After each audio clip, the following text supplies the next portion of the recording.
Bonjour tout le monde, bonjour mes frères et sœurs. C'est bon d'être ensemble, parce que c'est quand on est ensemble que le Seigneur règne le plus, qu'il est le plus présent et qu'il veut nous parler. Et c'est vrai que l'année 2020, ça va être une année de défis, de progrès, d'avancées, de faire plus. Et parce que s'il n'y a pas de progrès dans nos vies, ça veut dire qu'on est toujours pareil. Toujours pareil, c'est la routine, c'est la religion. Et hors de question qu'on accepte ça pour nos vies. Pour ma part, j'ai 3 défis pour 2020. Enfin, le Seigneur en a peut-être d'autres que je ne connais pas. Mais pour le peu qu'il m'a montré, j'en ai déjà 3 de taille. Et je suis content, mais je sais qu'il va falloir aussi de la foi. Et qu'il y aura certainement des brisements, des larmes, des imprévus, des obstacles et toutes sortes de choses. Mais qu'est-ce qu'on va faire, hein? C'est pas ça le chemin? Et rien de grand ne s'accomplit sans larmes et sans... Regardez un peu... Un jour, le frère Mickey nous a dit, voilà, on était à Cure-Pipe, à la fin d'une conférence, et le frère nous a dit, voilà, vous voyez, cette salle, c'est fini, c'est trop petit, on va faire plus grand. Et il n'avait pas un sou en caisse à cette époque, il a décidé par la foi, et regardez aujourd'hui Trianon, et on dirait que même Trianon est trop petit, mais bon, ça c'est une autre histoire. Et pour nous aussi, il y a des défis devant, parce qu'on nous a dit, hein, le Seigneur va ajouter, et on ne parle plus au futur, là c'est le présent. Hein? Donc, il va falloir faire quelque chose. Et on a besoin de grandir, on a besoin d'avancer. Et ce que j'ai dans mon cœur ce matin, c'est qu'il y a une tentation qui est sur nos vies, c'est de se retirer. Parce que ça, c'est une tentation qui est forte, qui va nous saisir. Beaucoup d'entre nous, c'est la tentation de se retirer et de se dire « Oh là là, c'est trop dur, j'en peux plus, etc. » Et vous savez, personne n'est à l'abri de cela, et même les plus grands sont passés par là. Hein. Même les plus grands, on évoquait tout à l'heure l'apôtre Pierre, le prophète Élie, aucun n'a échappé à ces moments de découragement, et ça n'est pas étrange d'avoir un moment de découragement, c'est pas la fin de tout non plus, mais il faut savoir gérer. Et il faut savoir que, peut-être autrefois j'ai eu des moments de découragement, le Seigneur m'a aidé à traverser, mais aujourd'hui ça va être plus, et ça va être plus sournois. Parce qu'il y en a un qui a un plan là-haut, pour nous faire chuter, pour nous savonner les planches sous nos pieds, et parce qu'il nous a réclamé pour nous cribler. Et ça, c'est pas au début de la course, c'est à la fin. Parce qu'il est malin, et un jour, il a réclamé Pierre et ses amis pour les cribler, mais le Seigneur avait prié d'avance. Et nous aussi, il y a une grande tentation qui est là, c'est de se retirer. Est-ce que vous pouvez ouvrir vos Bibles dans Hébreux 10 ? Au verset 36, même 35 si on veut. Et là, l'auteur de l'épître s'adresse aux Juifs qui s'étaient convertis et qui avaient déjà essuyé une persécution très violente. Et il leur dit « N'abandonnez donc pas votre assurance, à laquelle est attachée une grande rémunération. » S'il leur dit « N'abandonnez pas », c'est que beaucoup étaient en train d'abandonner déjà, justement. Et il y a une grande rémunération qui est attachée à votre persévérance, car vous avez besoin de persévérance afin qu'après avoir accompli la volonté de Dieu, vous obteniez ce qui vous est promis. Encore un peu de temps, celui qui doit venir viendra et il ne tardera pas. Et vous voyez, quand on est dans le trou, dans un moment de découragement, rappelez-vous cette parole. Le Seigneur ne tardera pas, il va venir, il est à la porte, ne vous découragez pas. Il va venir, et mon juste vivra par la foi, mais s'il se retire, mon âme ne prend pas plaisir en lui.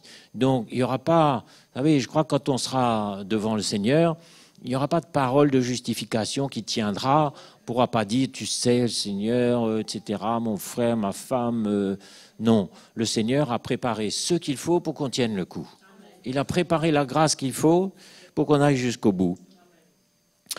Et voilà le verset clé auquel je voulais en venir, le verset 39. Nous ne sommes pas de ceux qui se retirent pour se perdre, mais nous sommes de ceux qui ont la foi pour sauver leur âme. Est-ce qu'on peut s'identifier à ça ce matin? On n'est pas de ceux qui se retirent. Se retirer pourquoi?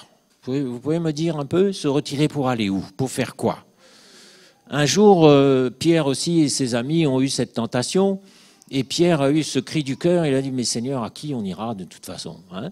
Tu as les paroles de la vie » parce que le Seigneur leur adressait un défi de plus en plus grand D'abord, il fallait tout laisser les bateaux, les filets de pêche et tout ça. Après, il fallait le suivre comme un oiseau qui, vous savez, il leur a dit, les oiseaux ont des nids, les renards ont des tanières, mais le Fils de l'homme n'a pas où reposer sa tête. Est-ce que vous voulez toujours me suivre? Et ils ont dit oui, ils ont suivi, ils ont tout laissé. Mais ce n'était pas fini, il y avait encore d'autres défis. Le défi de perdre sa vie, de donner sa vie complètement. Et il s'est retourné vers eux un jour et il leur a dit, bon, qu'est-ce que vous voulez faire? Vous voulez faire comme les foules? Vous voulez faire comme les disciples? Et c'est là que Pierre a dit, mais à qui irions-nous de toute façon? Tu as les paroles de la vie. Et je crois qu'au fond de notre cœur, il y a cette conviction, cette certitude que le Seigneur a les paroles de la vie. Et à qui irions-nous? C'est ça la question qu'il faut se poser.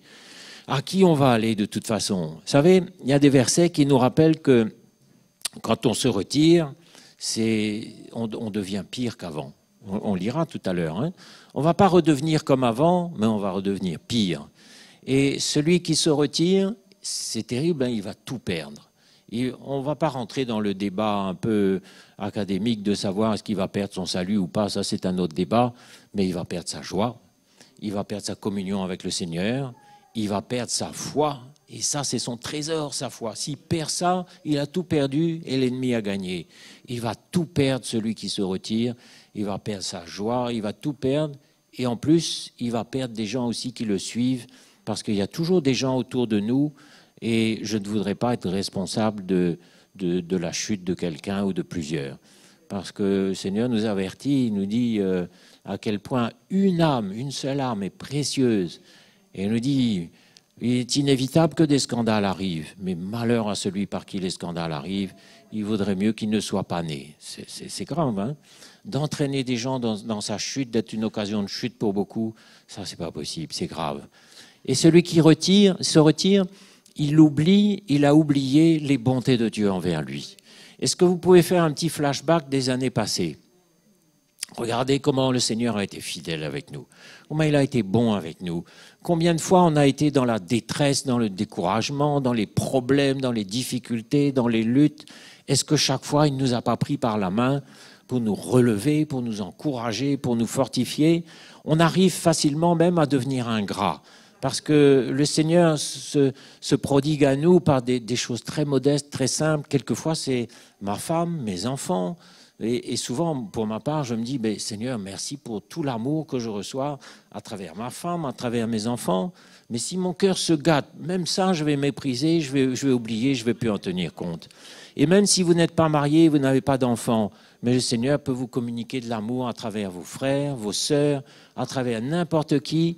Et on oublie facilement qu'il nous prodigue son amour par toutes sortes de manières. Le Seigneur parle de bien de différentes façons, mais on n'y prend pas garde.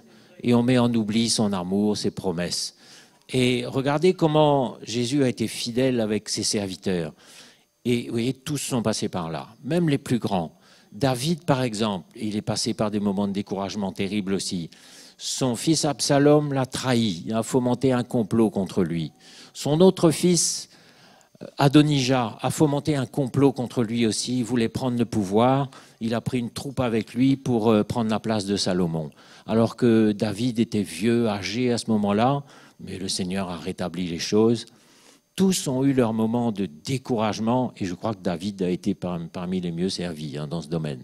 Qu'est-ce qu'il n'a pas essuyé? Qu'est-ce qu'il n'a pas affronté? Mais le Seigneur a toujours été fidèle pour continuer avec lui, pour le relever. Quand les Philistins avaient enlevé toute sa famille, le Seigneur a permis qu'il retrouve tout, parce que son cœur était droit et pur, parce qu'il était espéré en l'Éternel. Donc, n'oublions pas les bontés de Dieu envers nous, parce que ce serait grave. Ce serait de l'ingratitude de se plaindre quand le Seigneur est toujours prêt à nous aider. Et il y a des moments difficiles qu'il faut traverser de toute façon. On ne peut pas en faire l'économie, on ne peut pas se permettre de se plaindre. Et la parole nous dit aussi, mais vous n'avez pas encore résisté jusqu'au sang, vous n'avez pas vu la montagne fumante trembler devant vous, ce que vous avez supporté. Et vous verrez avec Jérémie, à un moment, Jérémie se plaint et le Seigneur le recadre vite en lui disant « Mais tu luttes avec des piétons, mais l'histoire ne fait que commencer et le plus dur est devant. » Donc, il faut vraiment qu'on se fortifie. Et si vous lisez un peu l'histoire des premiers chrétiens, c'était du costaud. Et si vous regardez l'histoire des chrétiens des pays persécutés, Ils ne savent pas le matin s'ils seront encore vivants le soir, si leurs femmes, leurs enfants seront encore vivants le soir. Donc nos petits problèmes, nos petites luttes, vous savez, c'est encore bien peu de choses. Et il ne faut pas céder à la tentation de se retirer pour se perdre, mais être de ceux qui restent sur le terrain, qui persévèrent quand c'est dur. Et vous savez, il y a assez de quoi en nous. Vous savez, toute la révélation qui est venue, c'est comme un trésor. Et même si, moi, ça m'arrive d'avoir des moments de découragement. Je vous le dis, les jours derniers encore, ça vous arrive quelquefois le matin, vous vous levez, vous prenez votre douche, votre café, et vous avez envie d'aller vous recoucher. C'est pas vrai? Non, mais c'est vrai. Moi, ça m'arrive certaines fois. Mais qu'est-ce qu'on fait? On dit, bah, Seigneur, tu as ton plan, tu m'attends, tu vas m'aider. Allez, on continue. Et on continue, on marche encore. Et le Seigneur nous aide. Et après, on en rit, on se dit, oh là là, bon, est-ce que j'ai été bête? Le Seigneur est toujours là. Il sera toujours, toujours, toujours là pour nous fortifier, pour nous porter. Quand Élie était sur le chemin, le Seigneur lui a parlé avec bonté. Il lui a apporté une cruche d'eau, un petit gâteau. Après, vous savez, même quelquefois, on a envie de se renfermer dans son petit trou là, en disant « là, personne ne va venir m'embêter ». Élie a fait ça, il est parti dans une caverne se cacher. Et là, il se disait « je suis tranquille ». Le Seigneur est venu le chercher dans sa caverne, pas avec des reproches, pas avec des critiques, pas avec des sermons, mais il lui a parlé avec amour et il lui a fait un petit scénario devant lui. Il lui a dit bah, « tu vois, je ne suis pas dans le vent qui déchire les montagnes, je ne suis pas dans le feu, je ne suis pas dans tout ça ». Mais je suis dans le murmure doux et léger qui s'adresse à ton cœur maintenant. Et j'ai encore du boulot pour toi. Il y a Jéhu à Ouane, il y a Azaria à nommer, il y a Élisée que tu dois aller chercher. J'ai encore du boulot pour toi, je n'ai pas fini. Et le Seigneur l'a équipé, lui a donné des forces et il est allé. Et comment il a fini? Il a été enlevé. Nous aussi, on sera enlevés, mes frères et sœurs. C'est notre espérance. Il ne faut pas lâcher ça. Vous allez lâcher ça? Mais lâcher ça pourquoi? Hein? Non, mais franchement, il faut persévérer, mes frères et sœurs. Et il faut être bien conscient aussi qu'il y a quelqu'un qui va accentuer votre découragement et sous toutes sortes de façons, mais surtout de façon que vous ne vous en aperceviez pas. Et vous vous dites, ben, c'est un mauvais jour, c'est le jour où je suis fatigué, où je vieillis, etc. Mais il y en a un qui est en train de vous pousser à vous décourager parce qu'il vous a réclamé pour vous cribler. Et son but, c'est de vous cribler. Cribler, ça dit bien ce que ça veut dire. Regardez quelqu'un qui a été criblé de balles, comme une écumoire, il n'en reste pas grand-chose, sauf si le Seigneur est là. Et le Seigneur est là, il a prié d'avance. Nous ne sommes pas de ceux qui se retirent pour se perdre, mais de ceux qui ont la foi pour sauver leur âme. Et histoire d'éclairer encore un peu plus, je vais lire pour vous dans Paroles vivantes le même passage. Encore, verset 37, « Encore un peu de patience, nous dit l'Écriture, dans peu de temps, celui qui doit venir sera là, il ne saurait tarder. » Ah, ça fait du bien d'entendre ça. Hein? Or, il est écrit, « Celui qui est juste à mes yeux et qui me restera fidèle, accédera à la vie par la foi. » Celui qui est juste à mes yeux, nous sommes justes, nous avons été justifiés, et qui me restera fidèle, va rester fidèle. Mais s'il quitte ce chemin pour revenir en arrière, je ne lui accorderai pas ma faveur.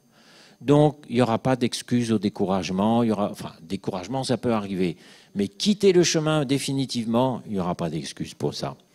Quant à nous, nous ne sommes pas de ceux qui retournent en arrière pour aller se perdre, mais de ceux qui s'attachent à la foi et sauvent ainsi leur vie.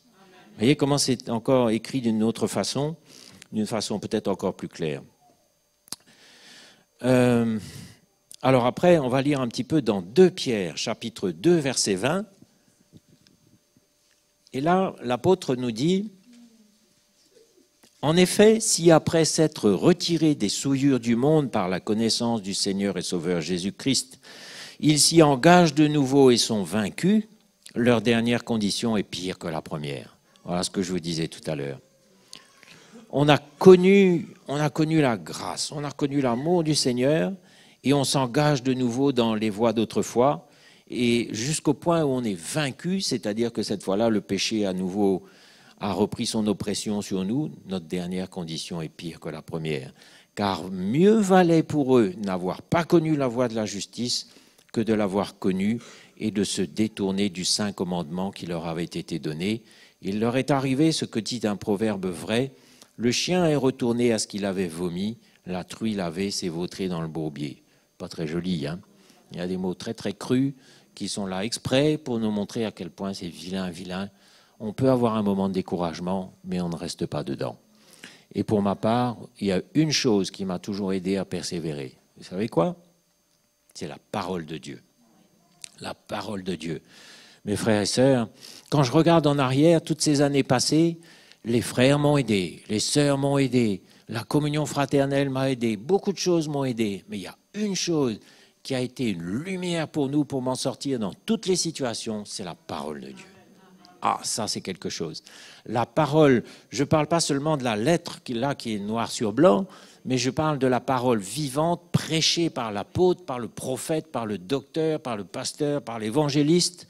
Aujourd'hui, dans nos églises, cette parole-là, qui est une parole sûre, éprouvée, qui est la parole de vérité, cette parole-là, c'est celle qui m'a aidé à traverser toutes les situations de la vie.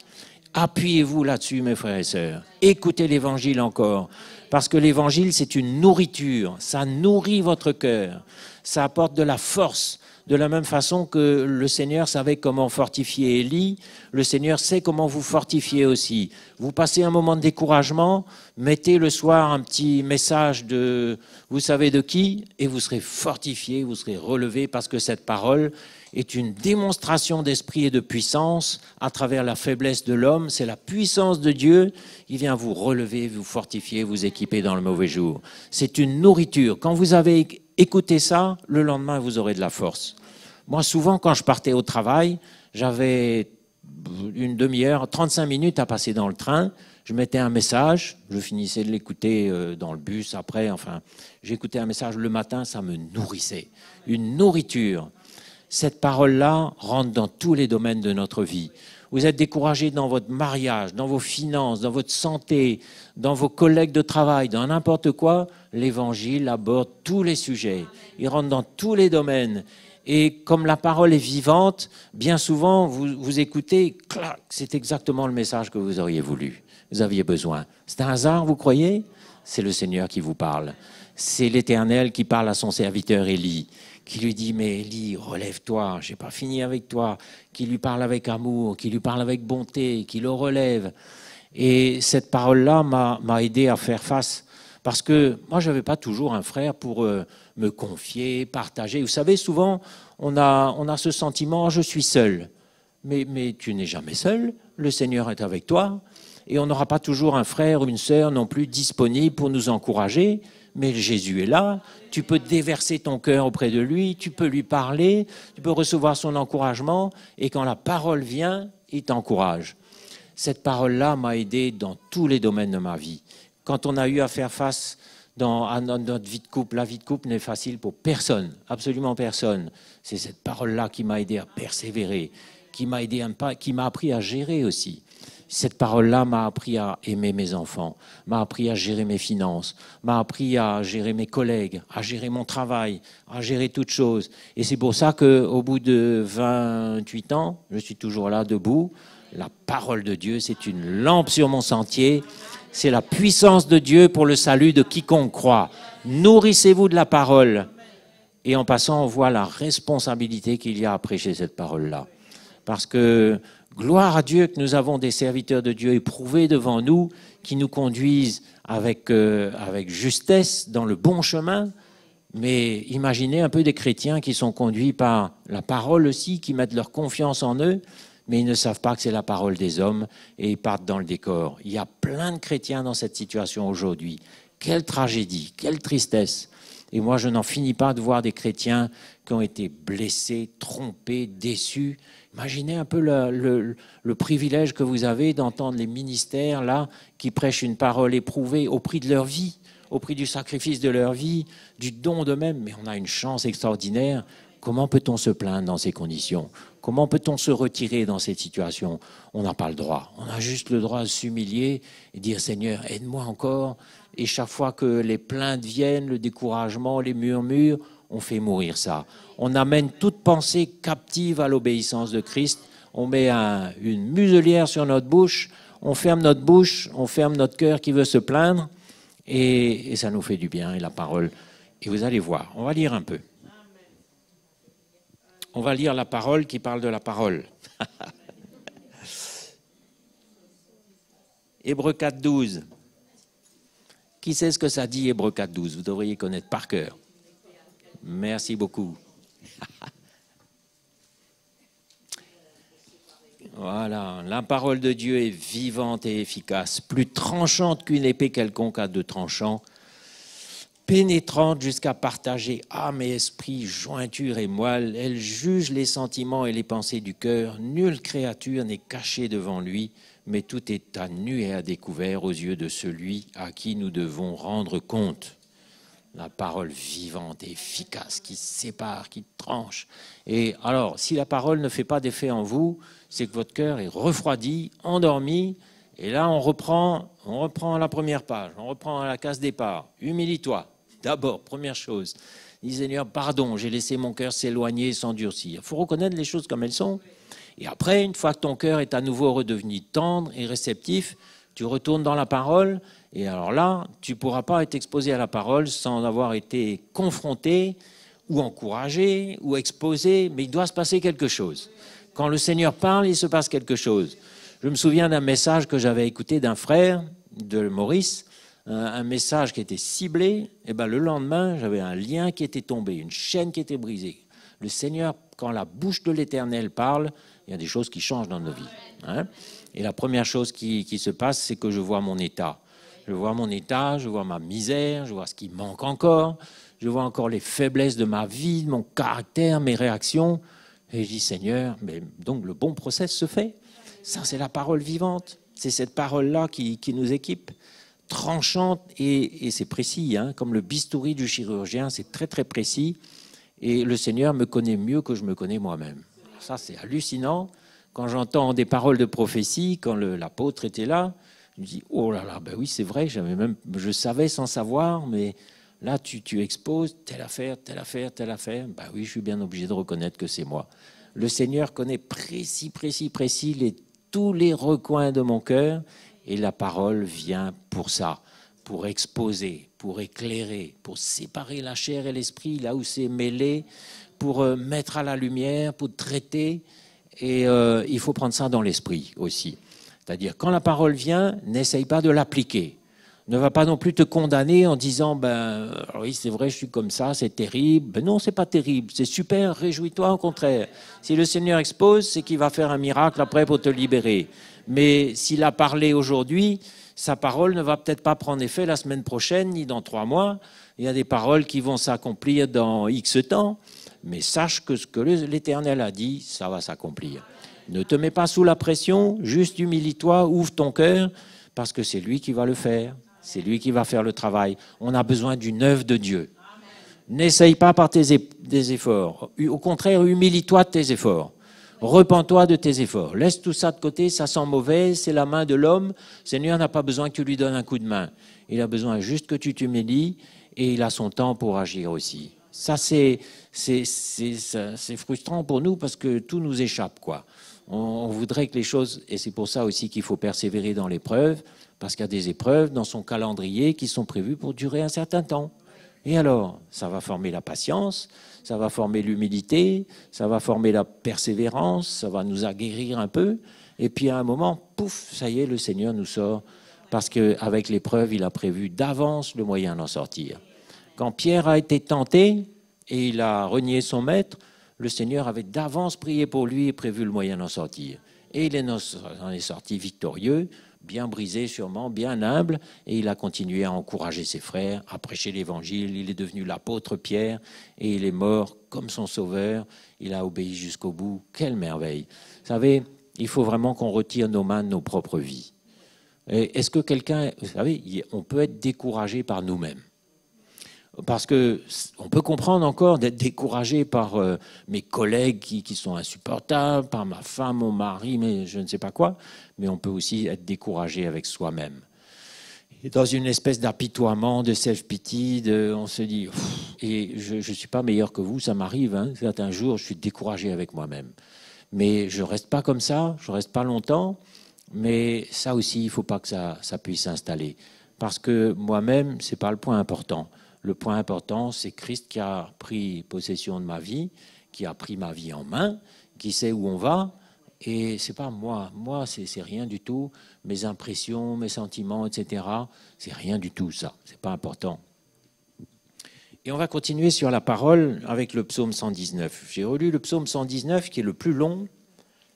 Et vous pourrez regarder chez vous combien de fois le mot parole est évoqué. Je n'ai pas compté, mais au moins 20 fois.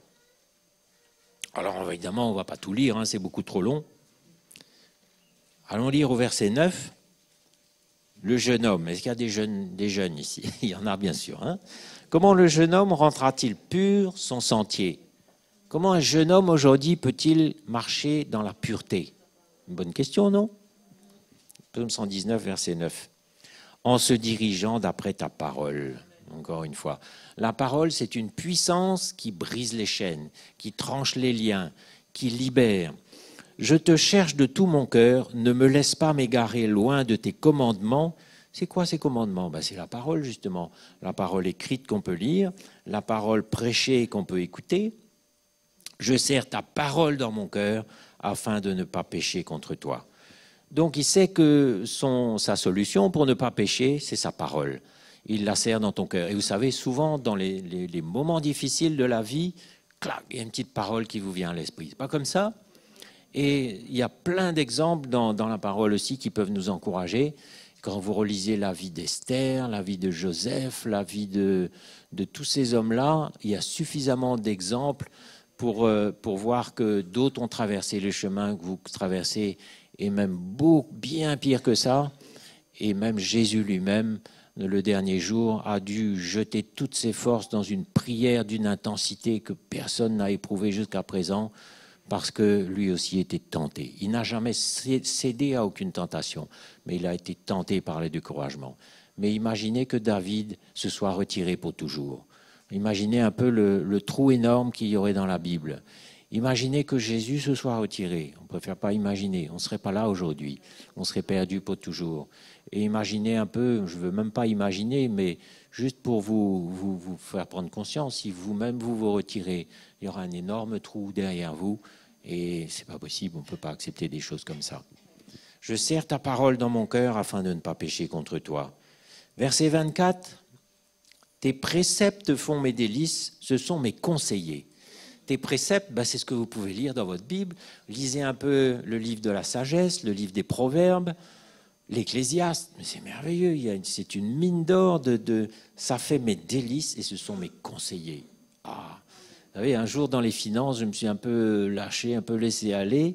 J'ouvre ma Bible un matin, clac, je tombe sur un verset qui dit je ne sais plus comment c'est dit, mais en tout cas, le Seigneur m'a parlé directement, disant celui qui quitte le sentier s'expose à une correction sévère. Je crois que c'était ce verset-là. Clac, la parole. Et tout de suite, j'ai redressé avec une crainte, comme un petit coup d'aiguillon dans les reins. C'est ça la parole de Dieu. Verset 28. Mon âme pleure de chagrin. Il y a quelqu'un qui pleure de chagrin ici, ça peut arriver, hein? On pleure de chagrin. Relève-moi selon ta parole.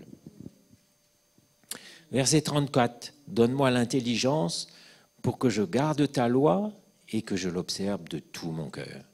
Donc la loi, ce n'est pas la loi de Moïse, là, mais c'est la loi de Christ, dont le frère Jocelyn nous a abondamment parlé. Cette loi-là est gravée dans notre cœur. Elle est suffisamment gravée en dur pour qu'elle ait suffisamment de poids dans les moments difficiles pour que tout bascule du bon côté. Verset 47. Je fais mes délices de tes commandements, je les aime. Est-ce que les commandements de Dieu font vraiment vos délices? Ou est-ce qu'il y a encore dans le monde des choses qui font un peu votre délice? Ça veut dire que l'épée de la parole n'est pas venue encore tout à fait séparer la chair et l'esprit et qu'il y a encore un peu de ménage à faire. Hein? Verset 105. Ta parole est une lampe à mes pieds et une lumière sur mon sentier. Merveilleux verset. Quand on a compris que la parole, la vraie parole de Dieu est capable de nous éclairer, par exemple, vous avez une décision difficile à prendre. Vous avez une décision à prendre. Vous allez voir que la parole est capable de vous donner la sagesse, de vous inspirer la bonne décision, et vous saurez. Hein, par exemple, si un jour on vous propose un super job bien payé, une super maison, super, etc., certainement vous vous souviendrez de versets de la parole où des serviteurs de Dieu ont connu des propositions mirobolantes comme ça, comme Moïse, qui aurait très bien pu continuer dans la maison. Vous vous souviendrez de Moïse? Au fait, oui, il était dans la maison de Pharaon, il avait tous les privilèges, tout le pouvoir, tout l'argent, il n'avait pas à se casser la tête pour être heureux, riche et prospère. Et qu'est-ce qu'il a fait? Il a choisi l'opprobre de Christ et il est parti garder des moutons pendant 40 ans chez là. Non, mais vous vous rendez compte, des passages comme ça, quand vous avez un choix, ça vous éclaire. Vous dites, ben, c'est clair, je sais ce que j'ai à faire, le super job, on verra plus tard, la super maison, on verra plus tard. Mais moi, je veux, par exemple, décider de partir à Maurice, passer 6 mois, vendre mon ordinateur, de vendre je sais pas quoi pour payer mon billet d'avion. C'est ça que je choisis parce que la vie est là-bas, le plan de Dieu est là-bas. C'est clair, hein? Ta parole est une lampe à mes pieds, une lumière sur mon sentier. Verset 130. La révélation de tes paroles est claire. Elle donne de l'intelligence aux simples. La révélation de tes paroles. Donc, cette parole-là, elle a besoin non pas surtout d'être interprétée, parce que ça vient des hommes, et on voit trop ça, on voit beaucoup trop ça, mais elle a besoin d'être révélée. Qui révèle ça? Ce sont les onctions. C'est l'onction de Dieu. C'est l'onction qui est claire et qui révèle. Et quand les frères nous décortiquent la parole, parce qu'ils sont équipés pour ça, ça devient lumineux. Quand le docteur vous parle d'un sujet, ça devient lumineux comme si vous entendiez pour la première fois. Ça, c'est le don qui lui a été accordé. La révélation de tes paroles est claire. Elle donne de l'intelligence aux savants et aux théologiens. Non, aux simples, aux enfants. Moi, j'ai vu à Rouen un enfant de... Quel âge il a? 5 ans, 6 ans, 4 ans ou 5 ans, oui, je crois. Prier pour une guérison. Ben, le Seigneur a entendu, il a exaucé la prière. Un enfant qui prie, c'est puissant. Et un autre enfant était malade. Je lui dis, ben, va le voir, il va prier pour toi. Le Seigneur écoute la prière des enfants et il s'adresse aux simples. Et il ne s'adresse pas aux gens compliqués. On est trop compliqués, mais développons un cœur simple, un cœur d'enfant. Seigneur, tu vois mon besoin, tu vas m'aider. Puis c'est tout. Le Seigneur n'est pas compliqué. Le Seigneur disait à ceux qui étaient là dans les rues, il disait, mais que veux-tu que je fasse pour toi? Simple comme tout. Seigneur, que je vois. Sois guéri, et tes yeux sont ouverts, vois. Simple comme tout.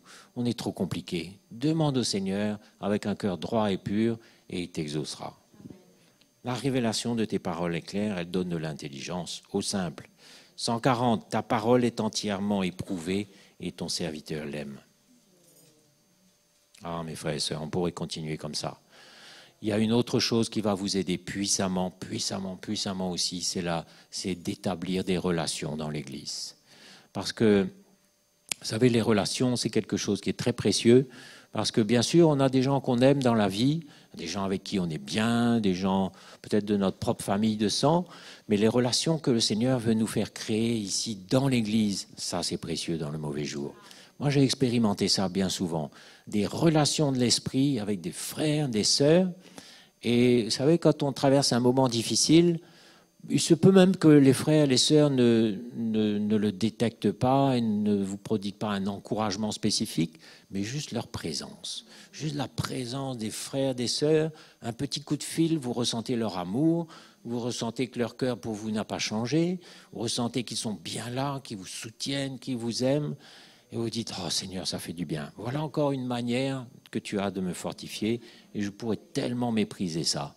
L'amour des frères et sœurs, c'est quelque chose qui nous fortifie, qui nous fait du bien, qui nous encourage.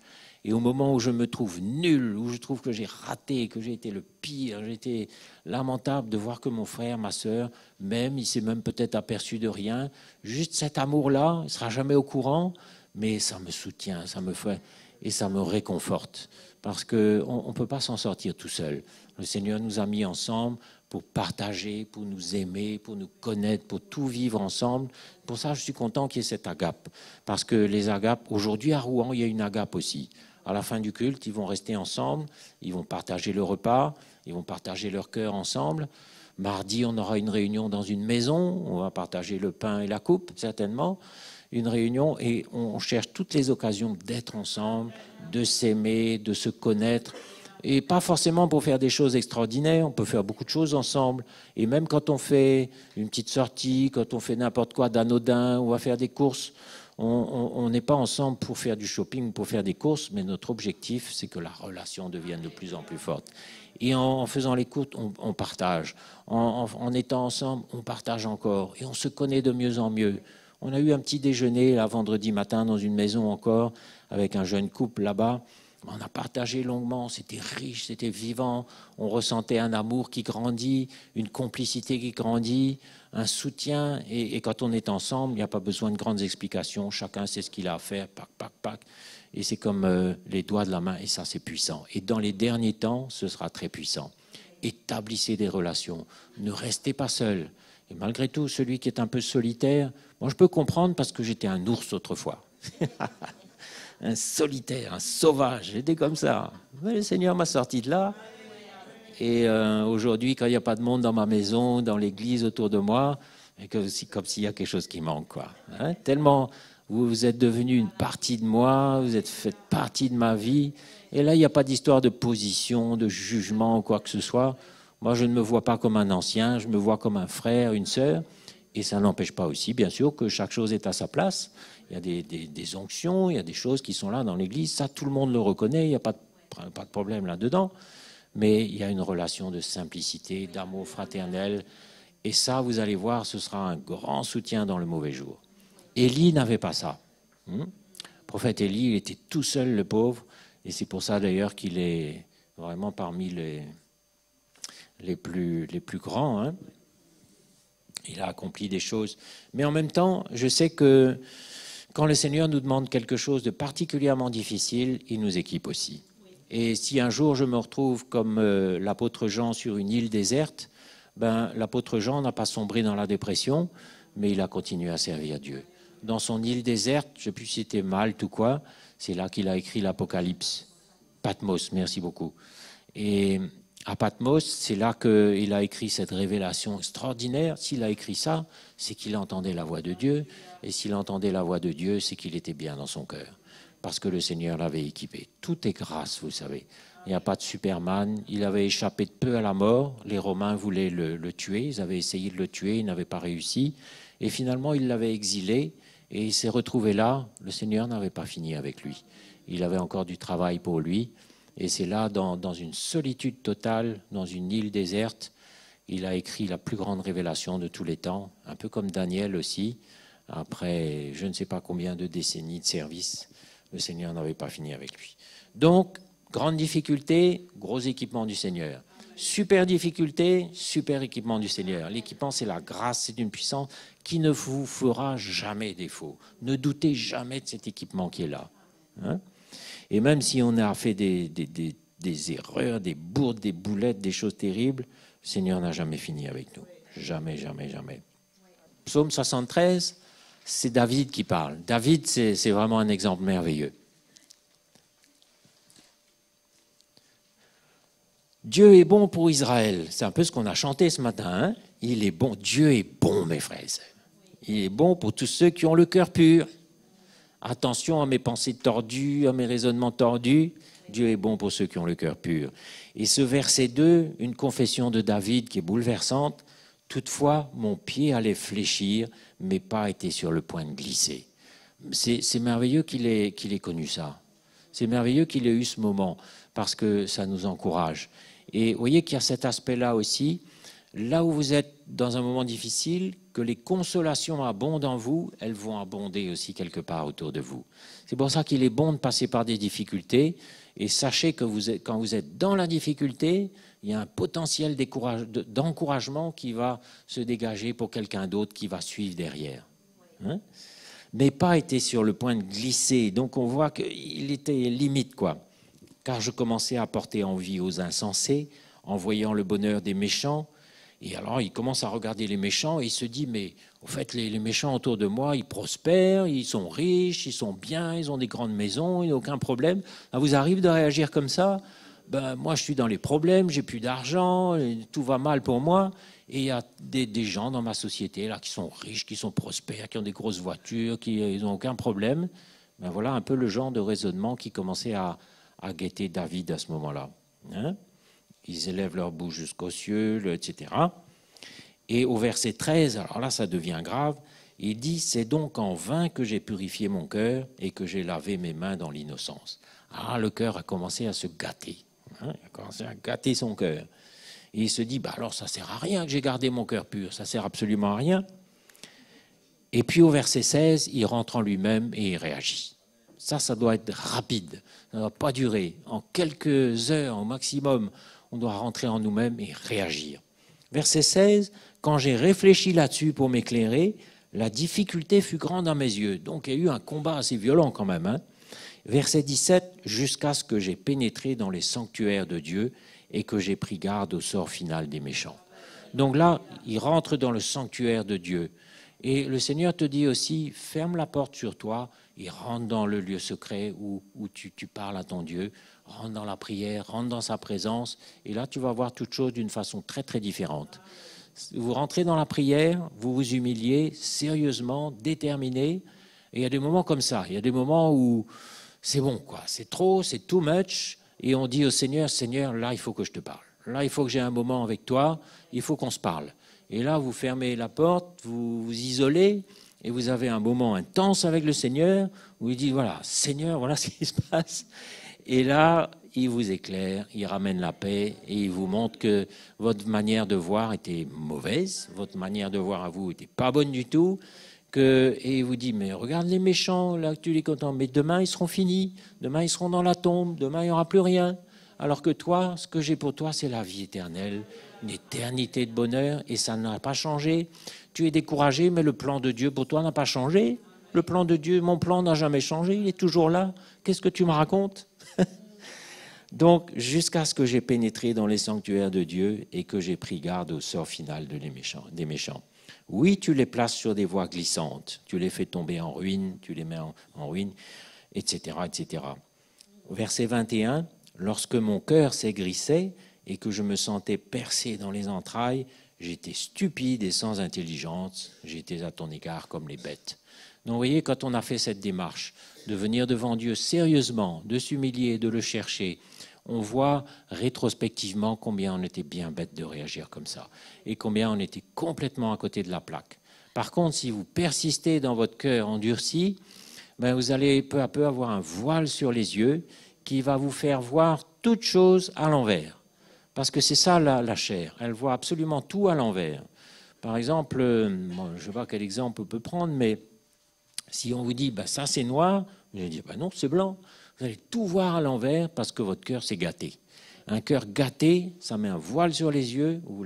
Et même si quelqu'un essaie de vous expliquer, vous allez dire mais qu'est-ce qu'il raconte? Vous allez croire qu'il dit n'importe quoi. C'est pour ça aussi que quand un cœur est vraiment gâté, il vaut mieux se taire que d'engager la discussion parce que ça ne sert à rien. Quelqu'un qui a un voile, vous pouvez crier dans les oreilles, il aura toujours son voile, il ne verra toujours pas. Et la bonne chose, c'est de prier pour que le Seigneur le pousse à la repentance. Et là, le voile s'en va. On dit, oh, j'étais bien bête. Je voyais tout à l'envers, je voyais tout de travers. Mais maintenant, je vois comme il faut. Tu m'as saisi la main droite. Il reconnaît la bonté de Dieu. Cependant, je suis toujours avec toi. Tu m'as saisi la main droite. Tu me conduiras par ton conseil, puis tu me recevras dans la gloire. Quel autre ai-je au ciel que toi? Il y a un chant comme ça, hein? Quel autre ai-je au ciel que toi? Et sur la terre, je ne prends plaisir qu'en toi. Verset 26, ma chair et mon cœur peuvent se consumer. Dieu sera toujours le rocher de mon cœur et mon partage. Ah, mes frères et sœurs, c'est merveilleux. Ce témoignage de David, et il y a beaucoup d'autres témoignages semblables dans la parole. Et on va lire un peu ce qui concerne Jérémie maintenant, chapitre 12, Jérémie chapitre 12. Comme quoi, même les plus grands ne sont pas allés droit au but du premier coup. Hein, il a fallu quelques soubresauts. Ça vous encourage, hein? Et si c'est dur aujourd'hui, bah, peut-être que le plus dur est devant. Ça vous encourage toujours? Bon, donc chapitre 12 de Jérémie, c'est le début de l'histoire, hein, parce que c'est une histoire très très longue. Et Jérémie, certainement, était catastrophé par les réactions du peuple de Dieu. Et peut-être un peu comme Moïse, il se disait, ben voilà, je vais parler, ils vont écouter, ils vont se repentir, et tout va aller bien. Le Seigneur m'a envoyé pour ça, gloire à Dieu. Et certainement, il a dû essuyer quelques revers, exactement comme Moïse, J'ai parlé une fois, il n'a pas libéré le peuple. J'ai allé une deuxième fois, toujours, et 10 fois de suite comme ça. Et alors là, il commence à parler au Seigneur. Tu es trop juste, Éternel, pour que je conteste avec toi. Une voix un peu timide. Je veux néanmoins t'adresser la parole sur tes jugements. Donc il se permet de dire, Seigneur, quand même, permets que je te parle un peu. Pourquoi? Alors il commence pourquoi. Ça vous arrive de dire, Seigneur, pourquoi? Pourquoi la voie des méchants est-elle prospère? Pourquoi tous les perfides vivent-ils en paix? Tu les as plantés, ils ont pris racine, ils croissent, ils portent du fruit, tu es près de leur bouche, loin de leur cœur. Et toi, Éternel, tu me connais, tu me vois, tu sondes mon cœur qui est avec moi. Enlève-les comme des brebis qu'on doit égorger, prépare-les pour le jour du carnage. Seigneur, ma femme, Seigneur, mon mari, regarde, c'est pas possible. Regarde mes collègues. Et prépare-les pour le jour du carnage. Jusqu'à quand le pays sera-t-il en Dieu? Donc, vraiment, il se plaint. Il dit, mais Seigneur, jusqu'à quand tu vas laisser faire ça? Et l'herbe de tous les champs sera-t-elle desséchée à cause de la méchanceté des habitants? Les bêtes et les oiseaux périssent, car ils disent, il ne verra pas notre fin. Et alors là, le Seigneur répond, verset 5. Si tu cours avec des piétons et qu'ils te fatiguent, comment pourras-tu lutter avec des chevaux? Et si tu te crois en sécurité que dans une contrée paisible, comment feras-tu sur les rives orgueilleuses du Jourdain? Car tes frères eux-mêmes et la maison de ton père te trahissent. Sous-entendu, c'est encore pire que ce que tu me dis, la réalité. Ils crient eux-mêmes à pleine voix derrière toi. Ne les crois pas quand ils te diront des paroles amicales. Donc le Seigneur lui dit, le portrait que tu me brosses est encore plus noir en réalité parce que moi je vois mieux que toi. Et il rabroue son serviteur. Il le rabroue, il lui dit, mais Jérémie, tu es en prise avec des difficultés qui sont rien du tout, là. C'est rien du tout ce que tu éprouves là. Et le pire est devant. Alors bon, on va laisser tomber, je vous taquine un peu. Je ne dis pas que des choses pires sont devant. Je crois qu'il y a des choses difficiles devant. Il y a des défis devant qui nous demanderont de la foi, ça c'est clair. Mais n'allons pas nous faire un scénario catastrophe. Il n'y a pas de scénario catastrophe avec le Seigneur, mais il y a des victoires qui sont programmées, les victoires de la foi. Et quand on a sauté 1,60 m, le Seigneur va mettre la barre à 1,80 m. Ah non Seigneur, là je peux pas, c'est trop. J'ai atteint ma limite, tu sais, je peux pas, tu sais, j'ai 67 ans, c'est pas possible quoi, il faut me laisser tranquille. Mais si, on peut, on va le faire, et c'est pas fini. Et c'est ce qu'il dit à Jérémie, là, il dit à Jérémie, mais enfin, c'est des piétons, là, tu cours avec tes piétons et ils te fatiguent, mais bientôt ça va être des chevaux, ça va être, le cheval, ça représente la force de l'homme, les soldats de Pharaon, ça représente tout ça, mais comment tu vas faire si aujourd'hui tu tâches? Mais c'est perdu d'avance. Et alors là, certainement, il a dû aussi fortifier son serviteur, parce que Jérémie, ça fait combien de chapitres? On va voir exactement, 52. Là, on est à chapitre 12 et il y a 52 chapitres, autant qu'il y a de semaines dans l'année. Ça donne un peu une idée.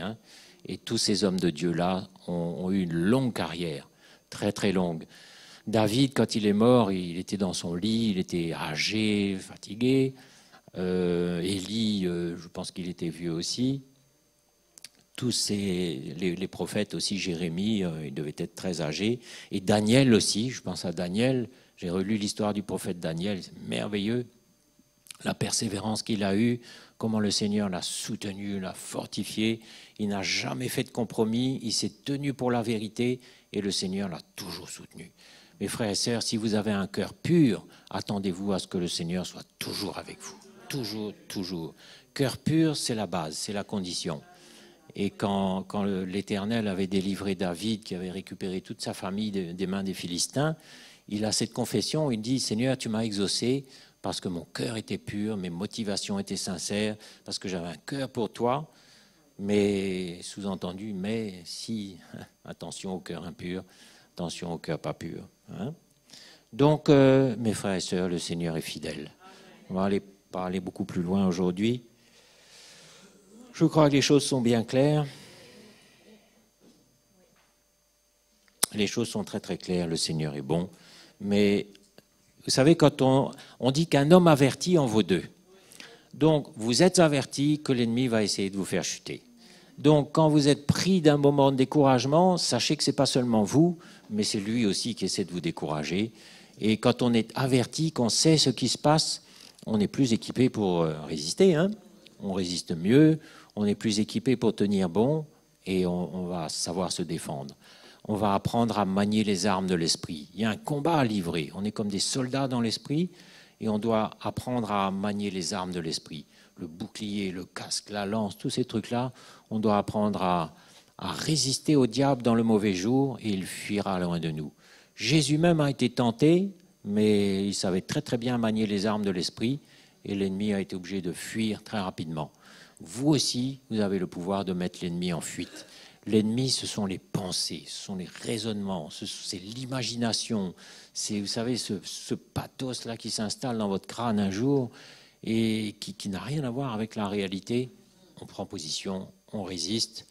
Et si vraiment il y a un jour où il faut pleurer, ben, il y a un frère qui nous dit souvent, vous savez, quand ça va mal, on se tapit là au fond de l'eau, on attend que la grosse vague passe. L'épreuve, c'est pour un temps. J'ai eu des voisins terribles qui faisaient du tapage la nuit, j'en pouvais plus, c'était pour un temps. J'ai eu des collègues terribles qui me pourrissaient la vie, c'était pour un temps. Et aujourd'hui, bon, bah, c'est le passé, quoi. C'était un épisode. Il y a tout ça dans nos vies, mes frères et sœurs. Il ne faut pas se bloquer sur une difficulté. Ça fait partie de la vie, c'est comme ça. Il y a des moments où tout déraille, il y a des moments où nous-mêmes, on se trouve nuls. Peut-être on a été nuls aussi. Mais alors, le Seigneur nous aime toujours, on continue. Hein, on n'est pas toujours, c'est pas toujours glorieux. Hein. Et on fait des boulettes, et on fait des bêtises. David en a fait, Moïse en a fait, Élie en a fait. Et même les meilleurs, comme Josué, un jour, il s'est fait rouler dans la farine par les Gabaonites parce qu'il n'avait pas cherché l'Éternel. L'ennemi attend la faille. Donc, ben voilà, on va se lever, on va bénir Jésus qui veut nous fortifier ce matin. Et que personne ne se retire. Ne nous retirons pas pour nous perdre, mais persévérons pour être sauvés.